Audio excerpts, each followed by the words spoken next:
தேவையில்லை, நீ எதையுமே பார்க்க வேண்டியதில்லை, எதுவுமே பண்ண வேண்டியதில்லை. நீ இன்றைக்கி என்ன நினைக்கிறியோ அது நடக்கும், நாளைக்கு என்ன வேணுமோ அது நடக்கும், அதுக்கு அடுத்து என்ன வேணுங்கிறத நீ எதிர்பார்க்குறத அதுவே கொடுக்கும். அதுதான் கிரியா. அப்போ இந்த கிரியாவை எப்படி ஃபார்வர்ட் பண்ணி உள்ளே போகணும் அப்படிங்கிற ஒரு மிகப்பெரிய ஒரு டெக்னிக்கல் தான் இது, வேறு ஒன்றும் இல்லை. இந்த ஒரு சயின்ஸ் விஞ்ஞானம் கூட இது இறைவனும் சேர்ந்தது, ரெண்டு ஒன்றா கலந்து உள்ளே போகுது, அவ்வளோதான். இது பெரிய ஒரு மிராக்கலான ஒரு பவர், வேறு ஒன்றும் இல்லை. நீங்கள் இங்கேயே உணர முடியும். நீங்கள் ஒரு வருஷத்துக்கு போய் பண்ண இல்லை, நீங்கள் பண்ணி 1 மணி நேரத்தில் நீங்கள் இந்த பவரை பார்க்க முடியும்.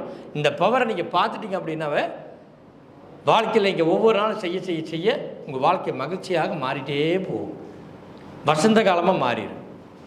ஏன் அந்த காலத்தில் ஒரு குருவிக்கு, பறவைக்கு, காக்காய்க்கு எல்லாம் இறவைக்க சொன்னாங்கன்னா, உன் அன்பு அந்த காக்காயிட்டு இருக்கணும், அந்த குருவிட்டு இருக்கணும், இந்த பறவைட்டு இருக்கணும். ஏன்? அப்போ தான் உனக்குள்ள மிகப்பெரிய ஒரு கர்ம வினை வெளியே போகும்.